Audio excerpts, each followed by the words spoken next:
155 kg से और अब आप हमारे सामने एकदम फिट हैं। आपकी जर्नी किस तरीके से शुरू होती है? आप कैसे खुद को मोटिवेटेड आपने रखा? अगर मैं आपको सच बताऊं तो मैं 155 kgs के पहले भी बहुत मोटा था। मतलब 155 kgs के आने के पहले तक भी मैं हमेशा स्कूल में मोटा था। मैं आपको ऑनेस्टली अगर बताऊं तो मैं क्लास 10-11 में भी मैंने VLCC ज्वाइन किया था, तो मैं हमेशा लुकआउट में था। मैं बहुत बॉडी कॉन्शियस था बिकॉज मेरी पूरी फैमिली में ओबेसिटी था, तो मैं बहुत ज़्यादा कॉन्शियस था एंड मैंने बहुत कुछ किया, वीगन, कीटो, आप जो भी बोल लीजिए। मतलब फिर मैंने VLCC भी ज्वाइन किया, फिर वाइब्स भी ज्वाइन किया।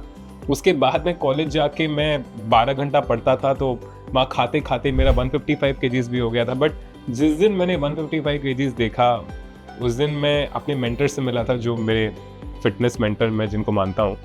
एंड उस दिन मैंने डिसाइड किया था कि मैं कभी इतना मोटा नहीं रहूँगा। And that's how my journey started. मतलब कि मैंने वहाँ से बस डिसाइड किया था कि कुछ भी करना है, कम खाना है, सब चीज़ ट्राई करना है।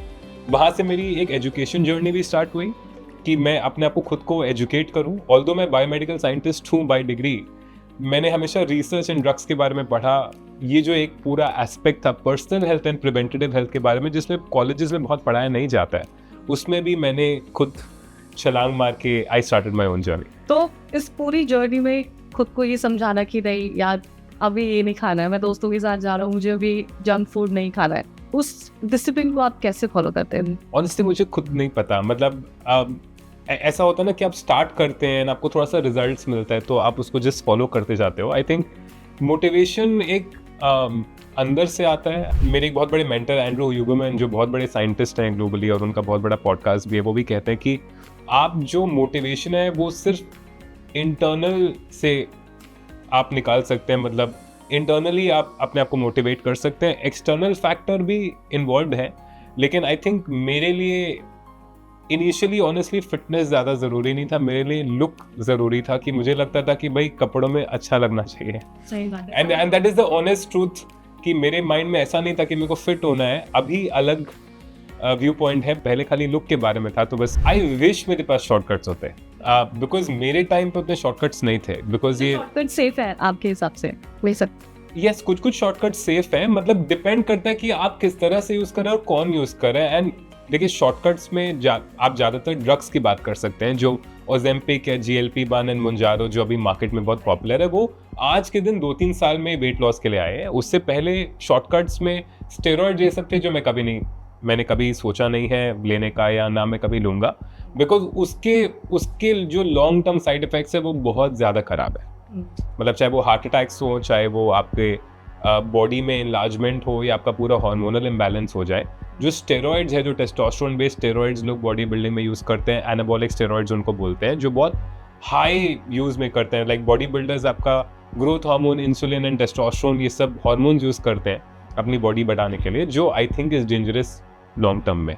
बट मैंने पहले तो शॉर्टकट्स कभी यूज़ नहीं किया। बट ये जो करंट मेडिसिन आए हैं, हम लोग ने भी उनके ऊपर बहुत रिसर्च किया है, उनके ऊपर बहुत स्टडी किया है। आई थिंक वो सही लोगों के लिए सही है।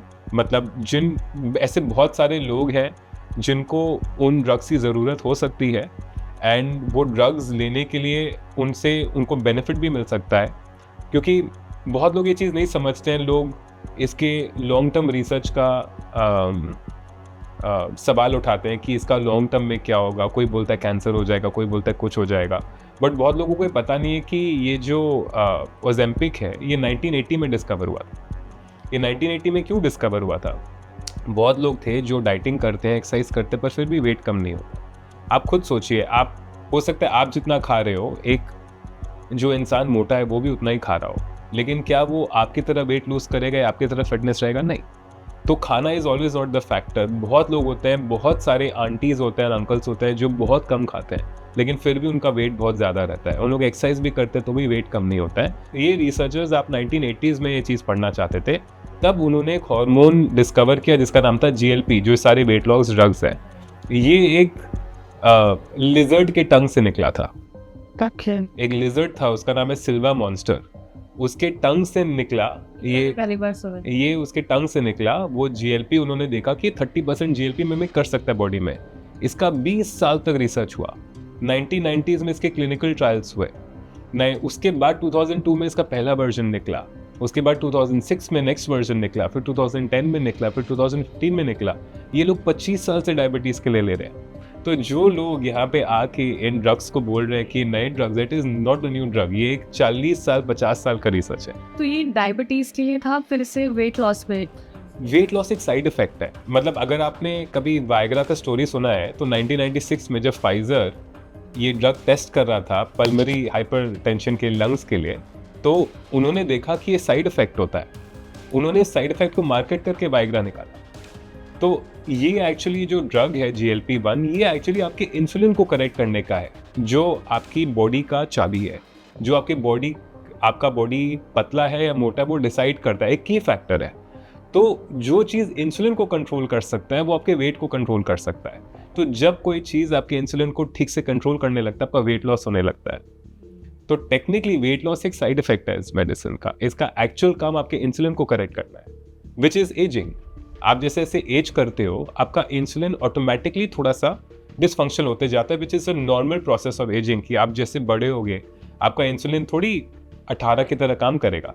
तो जैसे जैसे आपका इंसुलिन का फंक्शन खराब होते जाता है, एक तरह से आप इसको एक एंटी एजिंग ड्रग भी बोल सकते हैं जो लोग ले रहे हैं।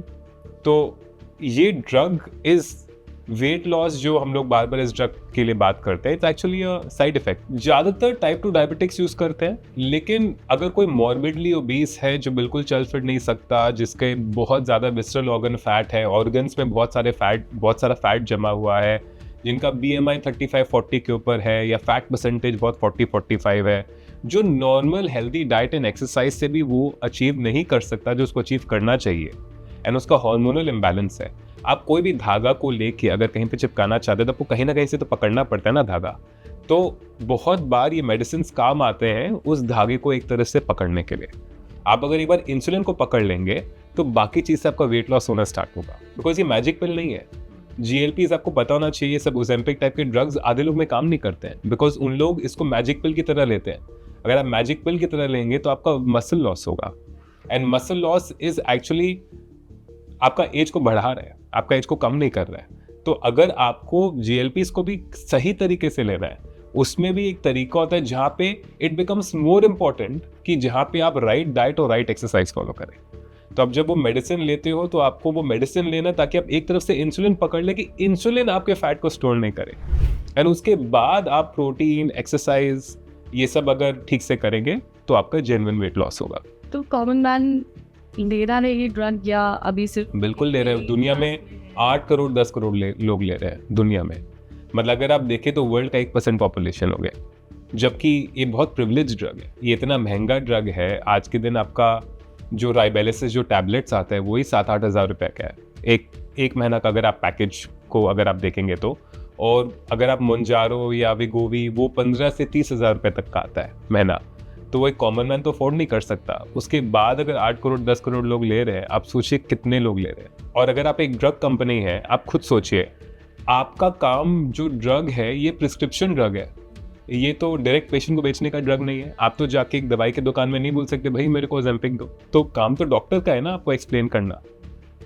तो आप अगर इसको अगर एकदम इन डेप्थ स्टडी करेंगे, एंड आई एम नॉट, मैं किसी फार्मा कंपनी को प्रमोट करने का कोशिश नहीं कर रहा हूँ, बिकॉज मैं इस इंडस्ट्री में हूँ, मैं रिसर्च इंडस्ट्री में हूँ 14 साल से। तो मैं समझता हूँ कि लॉबिंग कैसे होती है। बहुत सारे लॉ कंपनीज होते हैं जो क्लास एक्शन सी सूट्स करते हैं ताकि वो कंपनी से पैसा निकाल सके। एक कंपनी बिलियंस ऑफ डॉलर्स कमाए और आप उससे थोड़ा सा पैसा नहीं निकाले, ऐसा हो नहीं सकता।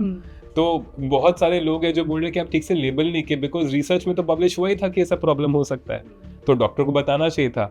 तो अगर डॉक्टर को बताना चाहिए था, एंड रिसर्च में जब भी पब्लिश हुआ था, तो डॉक्टर एंड पेशेंट के बीच में तो वो डिटेल्स होना चाहिए। तो ये जितने भी लॉ सूट्स हैं जो हम लोग इतना पॉपुलराइज कर दें कि $2 billion law suit Ozempic face कर रही है, इसका नैरेटिव सेटिंग बहुत गलत होता है। एंड जो लोग ये ड्रग ले रहे हैं, जो अपने वेट लॉस के लिए या डायबिटीज़ के लिए ले रहे हैं, वो लोग डिसवेड हो जाते हैं, बिकॉज उनको लगता है कि उनका आँख खराब हो जाएगा, उनको पैंक्रेटाइटिस हो जाएगा। पर ये कहा जाता है ना, मतलब ये बोला जाता है कि आपको इससे साइड इफेक्ट्स भी हो सकते हैं, क्योंकि कई ऐसे इन्फ्लुएंसर्स हैं जो बताते हैं, कई ऐसे वीडियो है, आप रिसर्च करेंगे तो चीज़ें आती हैं, तो लोगों में डर तो है ही। नहीं, बिल्कुल है, एंड इसका भी एक कॉन्टेक्स्ट सेट होना चाहिए। ऑफ कोर्स साइड इफेक्ट्स है, एंड गैस्ट्रिक साइड इफेक्ट्स भी हैं, बहुत सारे साइड इफेक्ट्स हैं, बट इसलिए एलिजिबिलिटी बहुत इंपॉर्टेंट है। देखिए मेरा सवाल, मैं साइड इफेक्ट्स के बारे में बात करूं, मैं एक बहुत जनरल कॉन्सेप्ट के बारे में बात करना चाहता हूं। अगर आप मेडिकल एंड क्लिनिकल लिटरेचर देखेंगे तो दुनिया में 60,000 ड्रग्स है, उसमें से हजारों ड्रग्स ऐसे हैं जिनके बहुत सारे साइड इफेक्ट्स हैं। आप सिर्फ ओजेम्पिक के बारे में क्यों बात करते हैं? मैं एकदम साइकोलॉजिकल कॉन्सेप्ट में जा रहा हूं, बिकॉज साइड इफेक्ट्स बहुत टेक्निकल चीज है।